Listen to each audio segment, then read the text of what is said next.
And what I wanted to do real quick is walk through some ways that you can see how your information is being used both on Facebook and Google.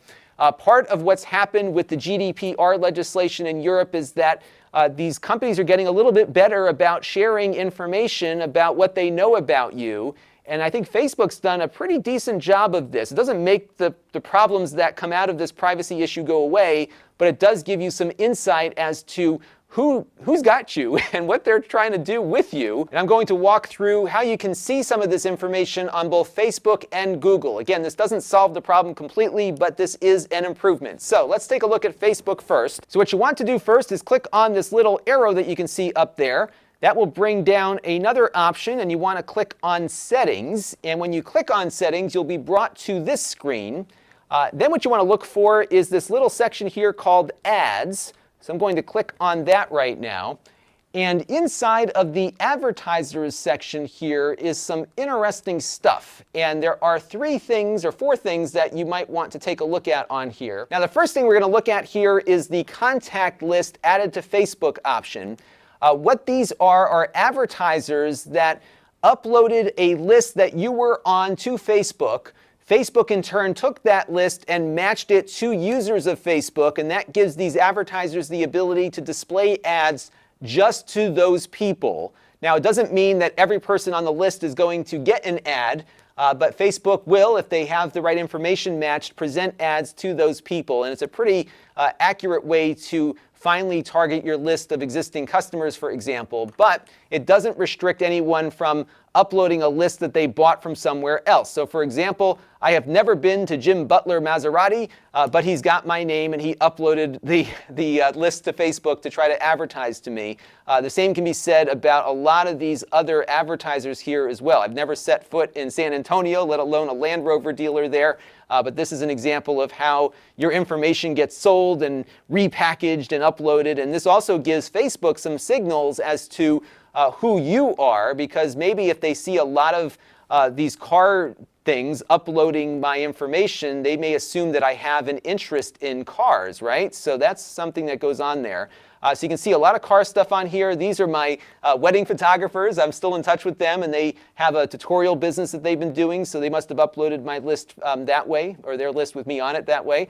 Nintendo is on the list as well. Now, if I don't want Jim Butler to advertise Maseratis to me, I can remove him right here, and he's gone.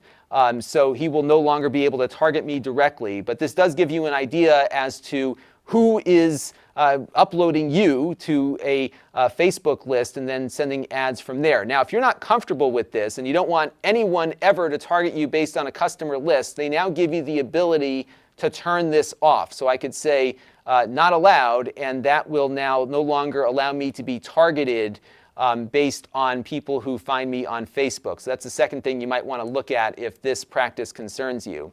The next thing here is a website or app you've used. Let's click on that real quick. So for example, I've got the Dunkin' app installed on my phone and the Starbucks app.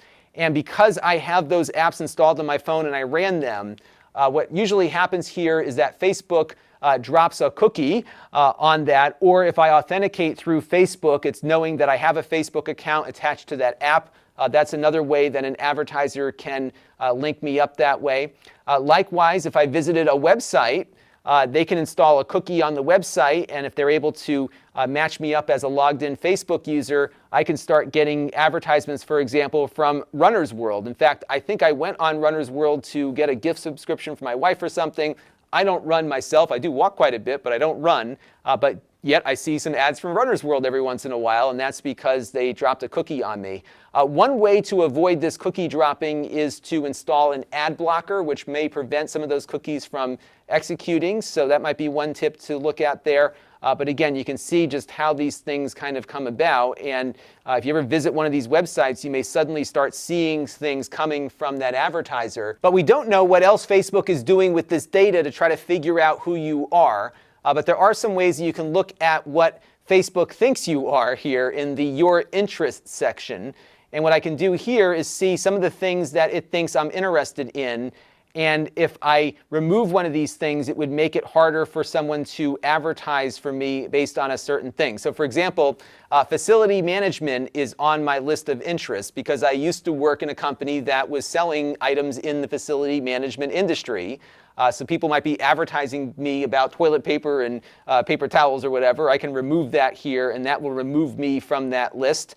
We also ran a lot of trucks, so it thinks I might be interested in truck driving, but if I'm not, again, I can remove that. But this gives you a good idea as to what Facebook thinks about you and how it might be recommending you perhaps to advertisers. Because when somebody goes in to advertise, they'll say, hey, I want people in this state who earn this much and have an interest maybe in small business and Salesforce.com, and that would have those ads start showing up to you. And then if you click on one of these things, it'll show you the kinds of ads that are currently running to people who meet that description. So this is probably a good way to try to figure out what Facebook knows about you. It's also a good way of figuring out perhaps how they're able to determine these things based on what information they are collecting about you as well. It's pretty scary that all this happens, but at least now there's a bit of a window into it, so you can browse around here and maybe fine-tune some of your ad choices here, or try to figure out perhaps who might be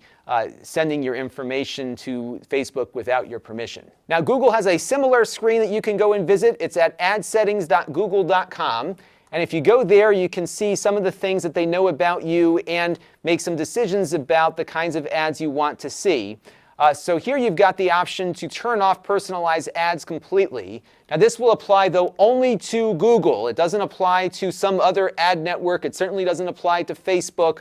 But if you spend most of your time on YouTube, this might apply there. And as you can see right now, I've got ad personalization on. And it's also using my activity from other Google services to try to determine what my interests are. Again, it's doing something similar to what we think Facebook is doing, in that it's looking at your behavior and then deciding what your interests are that they can present to advertisers.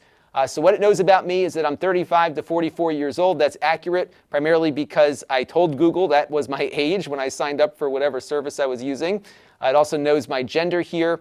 And you see a couple of websites on here, and not too many because, again, I have been running an ad blocker for most of the time. But when we were looking at cars the other day, for example, Toyota wasn't working properly with my ad thing activated, my ad blocker activated. So as a result, I got a cookie dropped on my account here, and now they're able to target ads to me. But I could turn them off to not see any more Toyota ads. Although it will stay off for at least 90 days, it doesn't mean they're not going to come back later. So sometimes you don't have the ability to hide from them completely, unfortunately. So you can do that with some of the sites that have targeted you, and then you can go down into your list of interests, for example. So if I decided that I'm not into event ticket sales because I never leave the house, I can turn this off, and now Google doesn't think I'm interested in that anymore, and I won't see ads that are addressing me as an event interested person. So that's something to look at. But what they also let you know here at the bottom of the screen is that they're not the only ad network out there. So if you go off of YouTube, for example, and you're just on a website, you may not see ads generated by Google. Google is just one of many ad platforms that are out there. Some of these ad platforms have joined something called ad choices. And what you can do with ad choices is click on that link, and it will go through and take a look and see if you are opted in or out to various networks. Now, when I ran this, unfortunately, most of those networks didn't give me a yay or a nay, but some of them did. So for example, here, if I don't like the Bizarre Voice network, for example, I can turn them off and just opt out of that network. But this really is a game of whack-a-mole. Look how many different ad networks there are. And these are just the ones that are participating in ad choices. Many, many, many others do not. Many of these ad networks are also dropping cookies on you at the same time that Google and Facebook are as well. So it is really, really difficult, even with an ad blocker, to hide your activities on the internet.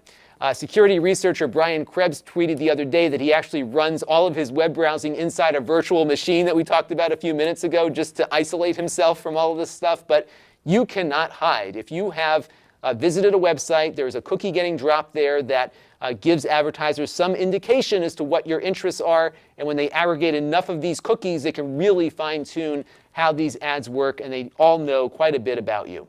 This channel is brought to you by the Lon.TV supporters. including gold level supporters Chris Allegretta, the Four Guys with Quarters podcast, Tom Albrecht, Anuj Zaveri, and Kalyan Kumar. If you want to help the channel, you can by contributing as little as $1 a month.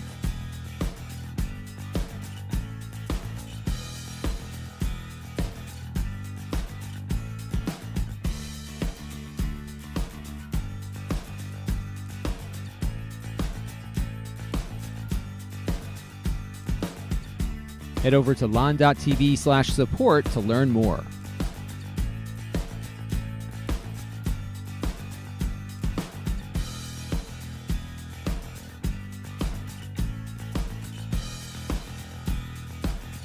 And don't forget to subscribe. Visit Lon.TV/s.